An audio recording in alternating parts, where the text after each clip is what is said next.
Good morning, everyone. How are you guys this morning? Good. Who knew Dr. Crawford was also a stand-up comedian, right? I mean, that was awesome. I'm not that funny. Whoops. Well, there you go. There's one. But hopefully we'll get some good information for you guys. So my name's Nikki. I'm a clinical nutritionist here in Austin. I specialize in brain balance, so nutrition for the brain specifically. Hi, come on in. And, you know, good nutrition is so important fundamentally, whether you've had a brain injury or not, whether you're a caretaker. I sort of view nutrition as our foundation, right? That if we don't have good nutrients coming in, all the rest of the pieces of the puzzle are more difficult to solve. So we focus a lot on that nutrition, and especially looking at the specifics for each person, because everyone, we are all biochemically unique, right? We have different genetics at play. We have different exposures from our environment that we're interacting in, and that changes the body, and it changes how we assimilate our foods. So, I'll change the slide here. There are a few goals we have for today. I want to talk about what neurotransmitter testing is. How many of you have heard of neurotransmitter testing? Two? Awesome. This is going to be exciting for y'all. And we're going to talk about what it is and how does it help in the healing process from a brain injury. That's also can be very effective for our caretakers. So I can't wait to hear the lecture this afternoon on that. And we're going to talk about what are some specific nutrients, some foods, vitamins, things that we can take to help support that repair and healing process. And I welcome questions, interaction if you have anything as we go. So I came across this graphic about the statistics of brain injury, and it just struck me as so true, right? Brain injury is like working on a 1,000-piece puzzle, but some of the pieces are missing, and you don't know which ones, right? Doesn't that ring true? There's so many factors that can vary from patient to patient, depending on, the type of injury that we had, and also, how was the person's health before the injury occurred, which I would argue there are probably some missing links already just because of the SAD diet. Have y'all heard of the SAD diet? Standard American diet. So some of the effects of brain injury, we're gonna talk about the global effects that are pretty consistent across the board, whether you've had or know someone that's had an anoxic brain injury or whether it was some type of a traumatic brain injury. At the core of a lot of those injuries is this inflammation that happens at the point of contact or injury, but also the ongoing effects after that injury happened, right? Because we know now, I love what Dr. Crawford said about the slide with, the use of some of the clinical scans and things that we currently have as standard of care are pretty ineffective, right? Because it's nice to identify, say, a CAT scan or MRI. It's nice to see if we've got something right now going on that's big enough to catch. But what about all of the little tiny microscopic, in the capillaries and the different neurotransmitters and ions that are flooding out that we're not able to catch from some of our current imaging things. So those little ions and chemicals are neurotransmitters. So what happens during an injury is there is kind of a big flood of certain neurotransmitters that are released, and this causes ongoing inflammation. So specifically, we're going to talk about some of these, like glutamate, acetylcholine, which is a really fast-acting neurotransmitter, and GABA. And then we see sort of a cascade of inflammation that happens, not just in the brain, but it can spread to the rest of the body and affect other systems. And then, of course, we start to experience those symptoms. So the effects of brain injury can also affect our eating patterns, right? So the injury itself is difficult, but how does it then affect how we're able to take in our nutrition? So whether there is, some injury that causes some dysphagia and we're not able to swallow our foods in the same way. Perhaps there's some motor damage that has happened, and so we're not able to feed ourselves as well. These are big impacts that are ongoing. And then, of course, the metabolic changes in the brain create a higher concentration of what we call free radicals or reactive oxygen species. And these are just chemicals that sort of tell the tissues, hey, we're in trouble. We've got a fire going on here. So it calls in some of the other players of the immune system to try to put out that fire. But in the process, triggers some more damage. So lots of things are going on.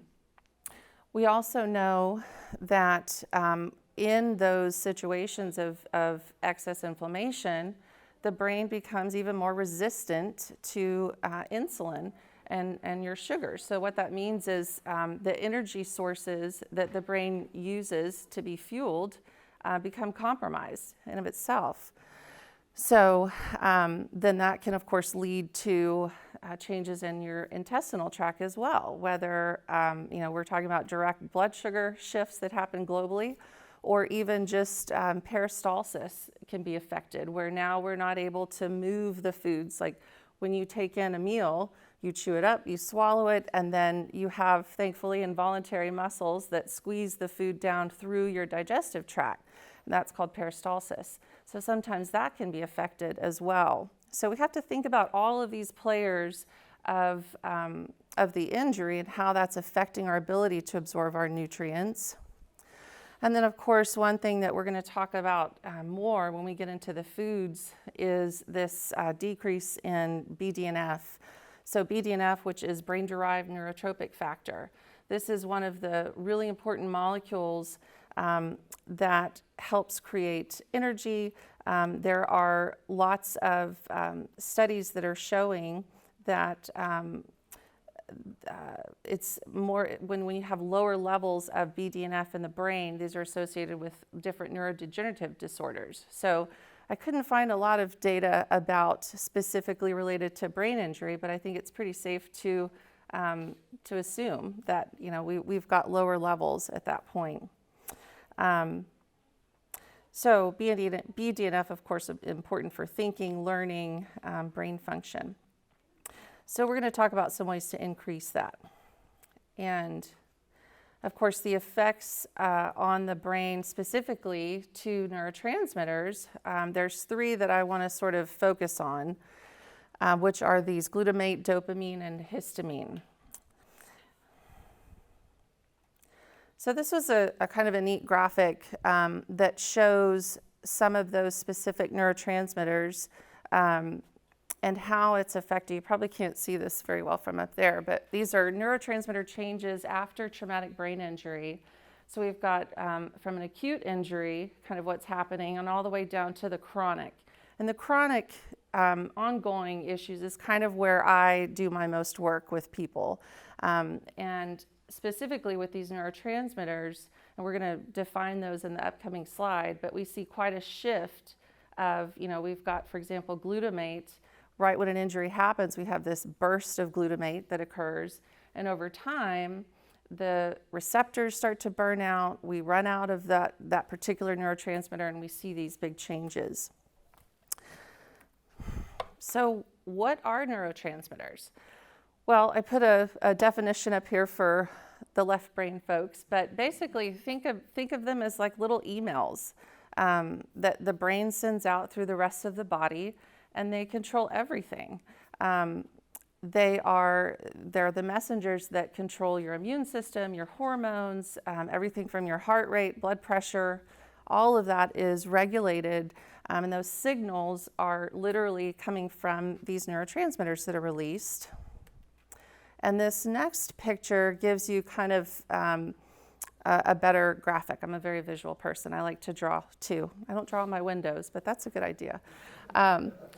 So we have these little vesicles. So this, let me just kind of explain what this is. This is a picture of a synapse, basically. So the synapse is the location between two nerve cells, and you've got one nerve cell here. It's called the axon terminal, up next to this other nerve cell, and those cells don't actually touch each other, okay? This is true throughout the entire nervous system. They don't touch. There's this little junction called the synapse, and that's where these little chemical messengers do all of their work. So what happens is, you think of the brain, and it's kind of like a circuit board, right? And electrical circuits. So we have a signal that says, I want to raise my arm up. So my brain sends these signals through these little vesicles that come down. They're released into this synapse, and these little vesicles are the neurotransmitters themselves. Sorry if you guys can't see that very well. They are then taken up by this receptor on the postsynaptic neuron, right? So they're kind of like little catcher's gloves on that corresponding neuron. So those are bound and then are absorbed, and then the signal propagates on down the synapse. Does that make sense? So, emails. And there's actually over 100 different neurotransmitters that we have identified in the research so far. There's only a handful that have really been studied in an asymptomatic population for the neurotransmitter testing that I'm going to talk about shortly. And these neurotransmitters are actually created, we make them from our dietary proteins, right? So that's why it's so imperative that we're getting plenty of good proteins in our diet. We classify these neurotransmitters into two groups based on how they behave in the body. So they're either going to be what we call an inhibitory neurotransmitter, which just means calming, or it's going to be an excitatory neurotransmitter, which is stimulating. So I always tell patients to think of it like the brakes, like a car. You've got the brakes on the car versus the accelerator. So your inhibitory neurotransmitters, things like serotonin, GABA, those are going to be the braking system. Whereas your excitatory neurotransmitters are the accelerator, glutamate, histamine. And balance, of course, is absolutely essential. So just a little bit about those. Serotonin, which is one of the primary inhibitory neurotransmitters, we sort of think of it as the master neurotransmitter. It plays a significant role in pain modulation, in mood balance. It's sort of thought of as your sleep neurotransmitter, metabolism, all of these things. And serotonin also is an agonist for progesterone. So a lot of times, my women who are having trouble sleeping at night, when we get older in age, a lot of times it's related to the down regulation of serotonin, where it starts to affect estrogen, and estrogen vice versa goes down, and there can be a relationship there. So it's also important for the GI tract. About 90% of your serotonin is actually produced in the gut. So when we think about, inflammation, almost always, if there is inflammation in the brain, there's inflammation in the gut as well. Because the same epithelial tissues that make up the lining of your small intestine also makes up the blood-brain barrier. So have you guys heard of this concept of leaky gut syndrome? Yeah? So pretty hot topic in functional medicine right now, but it's pretty safe to say that if we've got a leaky gut, we probably also have a leaky brain as well. So that's one thing that I focus a lot on in my practice is sort of shoring up those gaps so that we strengthen that integrity. The other big inhibitory neurotransmitter we think about is GABA. So GABA is it's the predominant neurotransmitter in the nervous system. Very also important for sleep. Serotonin plays more of a role in helping us fall asleep, whereas GABA really comes in and helps us to stay asleep. So it's also, GABA is an important balancer for glutamate, right? And glutamate being one of those neurotransmitters we pay a lot of attention to after inflammation and injury.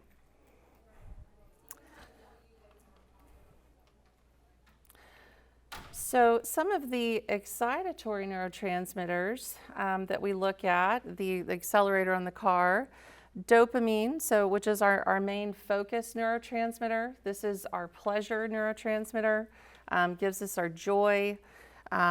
It is, call it a buddy of serotonin because there is kind of a symbiotic relationship between the two. Oftentimes when serotonin and GABA are struggling, dopamine we'll see start to overexcrete to try to compensate for that. And I'll explain what that means in just a minute. But norepinephrine and epinephrine, of course, these are kind of your fight or flight neurotransmitters. They're produced in the adrenal glands. Do you guys know much about the adrenals? Does that sound familiar? Yes, no, maybe so. So the adrenals are so important when we're thinking about injury and stress for everyone, because they are two little glands that sit piggyback on top of your kidneys, and they're responsible for helping your body cope with stress. So whether that is an actual physical stressor from a trauma or injury, or my child is hurting, an emotional stressor, it's ongoing, and the brain doesn't know the difference, right? So when we have these messages coming in of stress, it triggers these neurotransmitters to be released, along with a hormone called cortisol, which is a stress hormone from the adrenals. And that's not good over time. You know, we have these mechanisms in place, like Dr. Crawford was saying, where either, you know, you shut down and play possum, or you get up and fight, or get up and run, right? That's all to do with the release of norepinephrine and epinephrine, specifically from the neurotransmitter perspective. And over time, if we can't do something to turn that signal off, we get a pretty significant imbalance. And that's where the testing can come in. Histamine also, huge player. You know, we think about histamine, especially here in Austin, with all of the pollens and good old cedar season just around the corner, right? So histamine is also a neuromodulator, so it can behave as a neurotransmitter too. And when we're looking at these values, mostly what we're catching in urine is a gut-mediated histamine, but it's a pretty good indication of what can be going in the central nervous system as well. But it plays a role in of course, your immune response, your sleep-wake cycle, and affects the GI tract. And we're going to talk more about that in just a little bit. So then glutamate, of course, we all heard a lot about glutamate. It is the primary excitatory neurotransmitter in the brain and nervous system.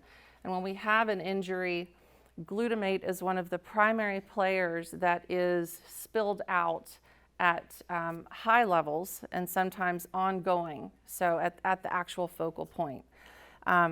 And we need it. It's a good thing, but there normally are mechanisms that bring it back into the cell. But unfortunately, when there is the trauma that occurs, it sort of, one nerve cell or brain cell can spill out its glutamate levels, and then the other guys next to it go, oh my gosh, well, he's dumping everything out. We're going to dump all ours out too. And then it just kind of creates this domino effect. And then that biochemically is what leads to these increases in, the inflammatory cytokines and all of those other markers. So definitely something that we want to look at. So aside from the brain injuries, I just wanted to talk a little bit about what are some of the other causes of imbalances for these neurotransmitters. And of course, our diet plays a big role in that, right? Because we make our neurotransmitters from the proteins that we consume. And so many people either don't eat enough proteins, or perhaps, we're, moving more to a plant-based diet, which I love, and we can delve into that debate. But we also, as a brain nutritionist, I want to make sure that you're still getting adequate amounts of protein so that you can make your brain chemicals, because you're not going to feel very good after a while. And I have to say, a lot of my vegan, vegetarian patients over time start to experience sleep issues or start to feel a little depressed, and we can sort of trace it back to we're not getting the right balance of proteins when we switch to that kind of diet. So I threw in the formula here so that you guys would have, and you'll have access to these slides, so don't feel like you have to take vigorous notes, if you can even see that very well. But to calculate your daily protein intake, you take your body weight in pounds multiplied by 0.36, and that gives you kind of a gram value of how much you should be shooting for. And just to kind of give you a perspective, a chicken breast that's the size of the palm of your hand would give you somewhere between 6 to 10 grams of protein. So kind of thinking about what you're getting. The other challenge that people run into is we're not rotating our proteins very well, right? So we tend to sort of eat the same things every day, and that's not good, because number one, we want to get a different profile of amino acids, and amino acids being the building blocks of proteins, because those amino acids are literally what the body converts into neurotransmitters, right? It's kind of like with Thanksgiving coming up, everybody knows you have a bunch of turkey, then what happens? You fall asleep, right? And that's because turkey is full of tryptophan, and tryptophan is one of the precursors to serotonin. You get a nice little boost of serotonin after you have some turkey. You feel great, but you're sleepy. And then you wake up and you want more, right? So that's why we want to rotate things. And then, of course, consuming too many processed foods, back to the SAD diet, the standard American diet, where I think people are starting to become a lot more aware of some of the junk in the foods. But eating too many of those foods that are laden with chemicals and the wrong balance of things can affect your brain chemistry. And then, of course, this is actually a pretty big one, undiagnosed food sensitivities. So that we could do a whole topic on food sensitivities and food allergies. And it's my opinion that a lot of the patients that I see, specifically with brain injuries, I think have already been dealing with an underlying food sensitivity before the injury even occurred. And so it was like, the smoldering ashes, and then we had the injury and somebody threw diesel on the fire, and boom, now we've got this terrible flame burn that's going on that's kind of out of control. So we have to, from a nutritional standpoint, we have to back up and we have to think about what's going on in the gut, what foods are we being exposed to that's telling the brain that stress response, right? Because we can't take away the trauma that happened, but we can turn the volume down on these other signals that are occurring from things like an unknown food sensitivity. So aside from just consumption of poor foods, what about all the folks, I had a lady this last week who has been dealing with sort of a chronic autoimmune condition, and she eats wonderfully. I mean, she could be my poster child for, getting in her 8 to 10 servings of vegetables, fruits. She's juicing, she's, everything's non-GMO, it's organic. I mean, she's doing everything right, but she can't get this autoimmune thing under control. And we started talking about it. She brought in her blood work, which is one thing that we do. There is a marker in just standard blood work called alkaline phosphatase that is a good indicator for if someone has adequate stomach acid, right? So if you're not able to digest your foods well, you might be eating all this great stuff, but you're not breaking it down and your body's not absorbing those good nutrients. So in the case of HCl, hydrochloric acid is one of the primary digestive enzymes in your tummy. And naturally, as we age, about 30 and on, we stop producing as much HCl as we need to adequately break down our proteins. But it's also important for sterilizing our foods, right? So if we don't sterilize our foods, that's when we can run into bacteria, viruses, things that we might be consuming that can have detrimental effects. So that's a huge piece of the puzzle that so many practitioners overlook, in my opinion, is making sure that you're digesting your foods properly. So of course, beneficial bacteria, looking at the balance of the good guys and the bad guys in the gut is kind of all the rage right now too. We call that the microbiome in the GI tract. And having, exposure to antibiotics, maybe as a child, or maybe, we're just coming out of an inpatient situation where we've been given IV antibiotics, which are necessary, but we have to think about what effect does that have on the microbiome in our body, because it kills the bad guys, but it kills all the good guys too.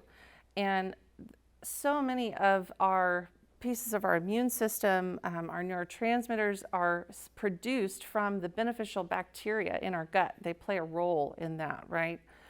So if we don't do something to help repopulate the good flora, then we're setting the stage for another stress signal to the brain.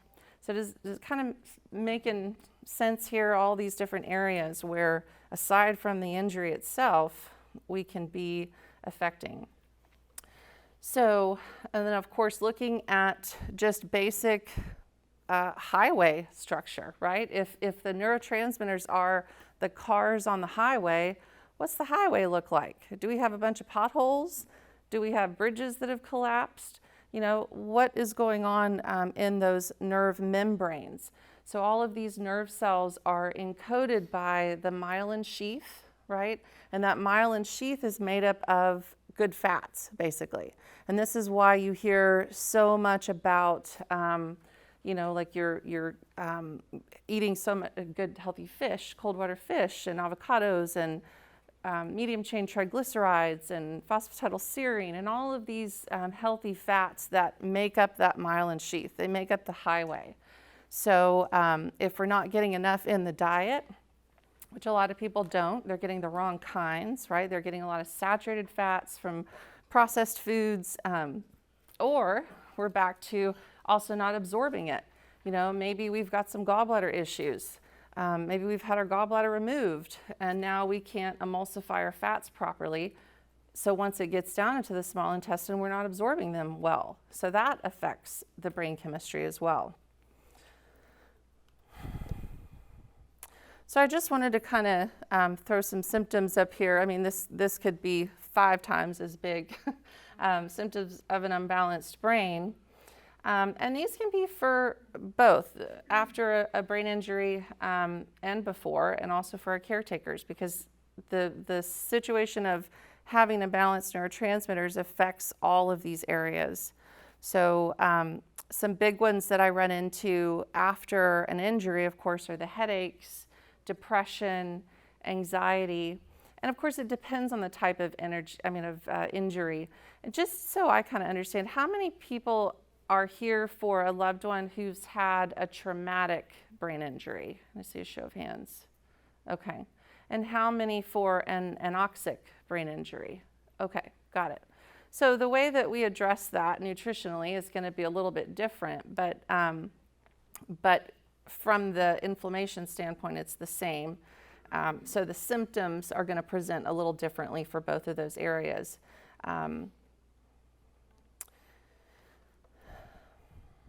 So let's talk exactly about what is neurotransmitter testing.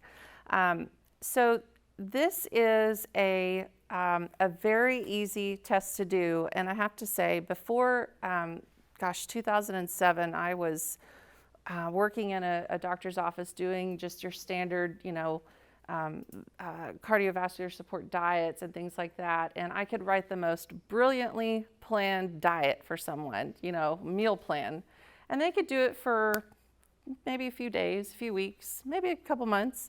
But eventually we would kind of fall back into our old habits, right? And that's when I just started looking at what's going on in the brain, what signals, why are we falling back to these patterns? And that's what brought me to neurotransmitter testing.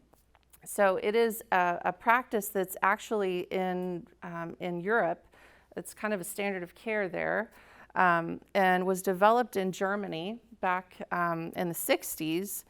And it's not a diagnostic tool, and I always like to be very clear about that, but it does give us a lot of good information, right?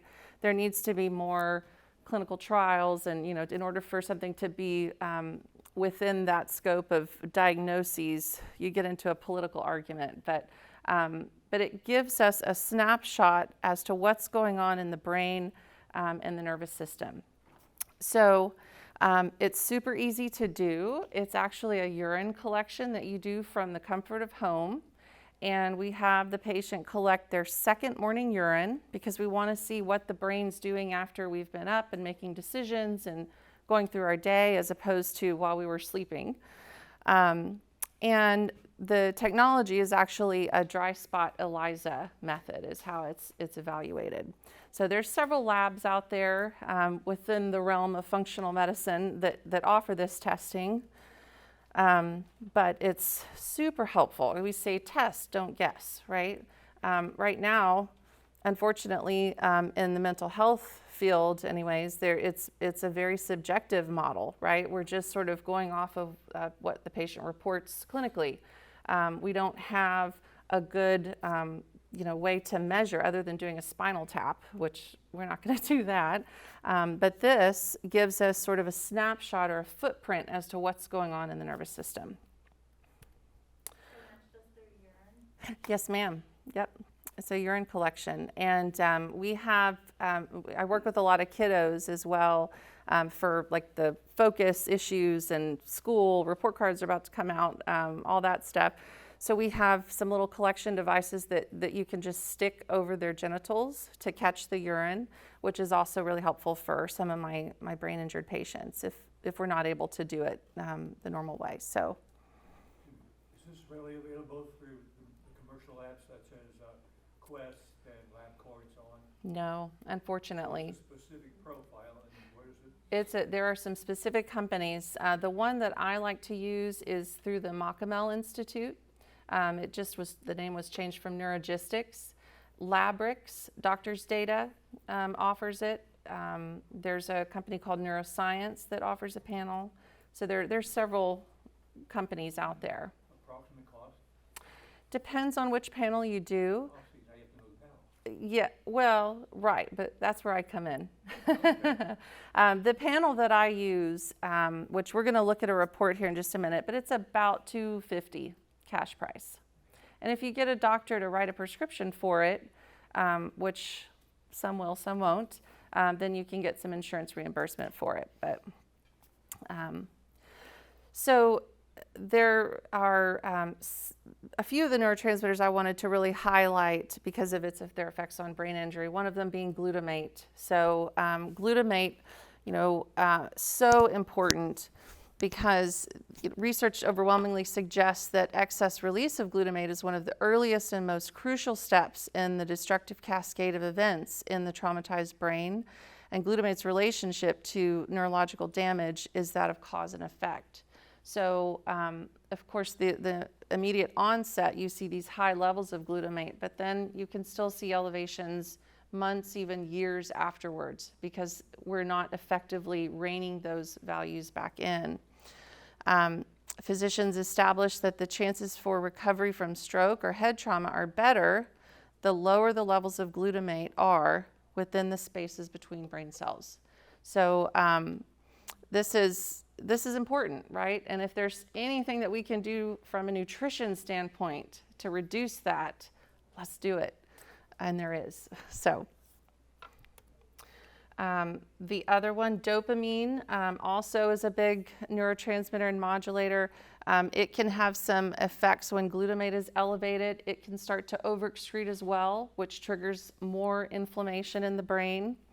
and ongoing especially, you see some of these specific symptoms that are occurring months and years after, with difficulty in learning, memory, short-term memory, so those of you who can't see this, attention and processing speed, memory, executive function, and emotional lability. Maybe mood changes, maybe we're a little more moody than we used to be. That has a lot to do with dopamine. So histamine as well, we touched on this just a little bit.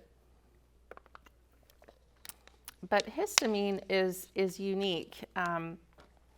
We find that very often we see these high levels of histamine when there's a food at play that we're sensitive to. For example, dairy, cow's dairy specifically, is a very excitotoxic food, right?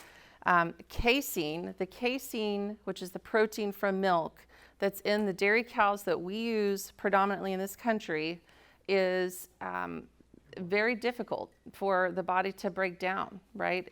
We don't have the proper enzymes to do that. So the body starts to produce these low levels of immune responses every time we drink milk. So, but what happens, you go to your doctor and you're saying, hey, I'm worried about my child, their calcium. We'll give them some more milk, increase your milk.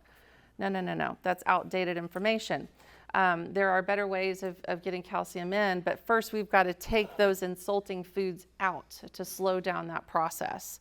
So histamine is one of the markers that I look for in an initial evaluation to see, okay, do we have something going on with foods here? And it doesn't tell us specifically that, but it's a pretty good marker. We'll see histamine values higher when people are sensitive to it's kind of the top 5, which is cow's dairy, gluten, corn, soy, and egg whites tend to be the most insulting for histamine and brain inflammation. Question about the milk. Yes, sir. You mentioned the casein, that there's A1 and A2. You can buy Correct. milk now that's A2. Yes. Regular, low fat, and chocolate. Yes. I'm not saying anything with half and half. And I don't know, does half and half still have enough milk protein in it? Yes. To be detrimental, yes. Yeah, so I've not seen an A2 half and half. I haven't either. I wish they would come out with one. But what he's asking about, have you guys seen the A2 milk in the stores? That one is okay. So casein A1 is specifically the protein that's so inflammatory to the gut and the brain. So the A2 milk is better because they take that, it's actually from a different breed of cow altogether. So yeah, I wish that we'll have to have some of that and developed. Yes, ma'am. Is that clearly marked, or is it something you need to look deep into that? Good question. It's not clearly marked. The A2 brand, that's easy to find. It says A2 milk. Okay. Is that what you mean? Yeah. First, okay. Does it just look like regular milk? And you have Oh, to leave it gotcha. in? Yeah. No, it's a brand that's called A2. I've seen it. I feel like I saw it at Costco even. Yeah, HEB, Sprouts. Yep, they all have it. So. You put it at the high level where you can't reach it easily. Yeah. Right. Exactly. Yes, ma'am. So the A2 milk, so that particular casing is easier for us to be able to digest. Exactly. It doesn't have the same effects as the A1 milk and what happens is because of the leaky gut situation that's probably been going on for a while, the immune system, when it sees that casein molecule, starts to get involved. And it's the same with gluten. There is a specific digestive enzyme that we're going to talk about that can help us break down specifically casein A1 and gluten. But yeah, it's just a difficult protein. It's about $1.50 more than the regular size.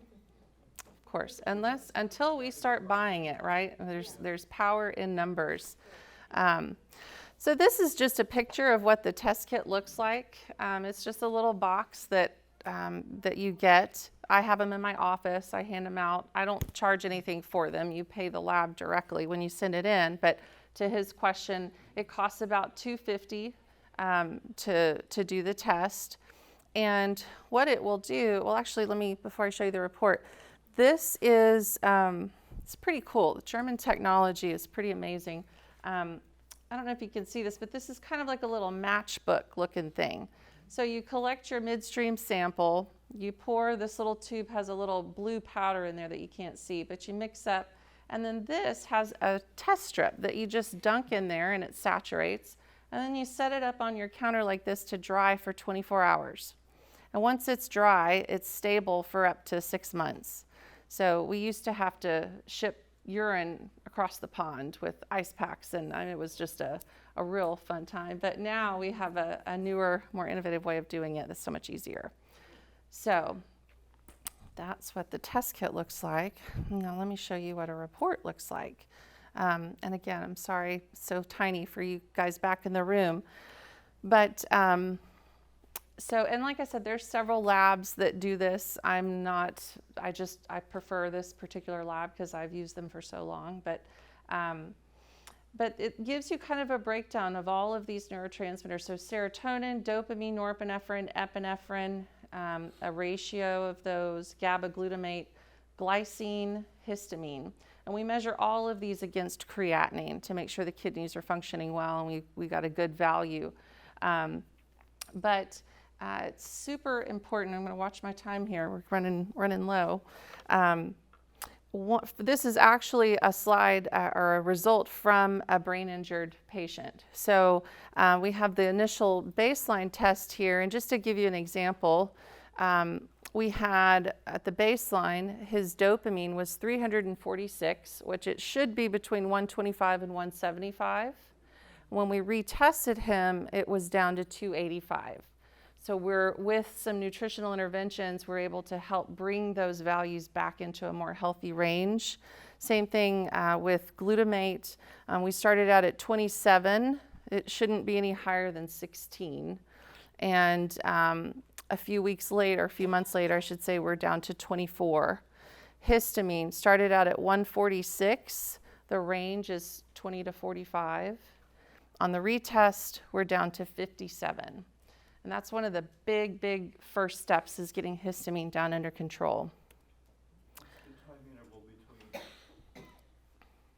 Those, yeah. Look to see if you're making an effective maneuver. Minimum is 4 to 6 weeks, I would say. I like to retest about 8 weeks. It takes that long for the body to assimilate some of the nutrients that we use.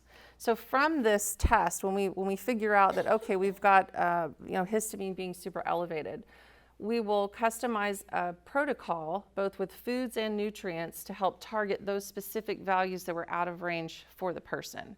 And that's why it's really targeted and customized, right? Because it's different for everyone. And one of the best things we can do to reduce histamine is vitamin C. That's why we've got to get lots of vegetables and, fruits, phytonutrients, things like that. And I want to make sure we have time. We go till 11:15, guys? Is that? Okay. I want to talk a little bit about these plans here. So the Mito Food Plan, this stands for mitochondrial support. This is something that I'm very passionate about for helping to reduce inflammation. This is from the Institute of Functional Medicine. Have some really great tools that I use in the practice. So we have these therapeutic foods that give us an adequate supply of our proteins, fats, our B vitamins, CoQ10, antioxidants. We need the protective antioxidants. And let me go back, sorry, went too fast there. Anti-inflammatory nutrients are important. Intermittent fasting.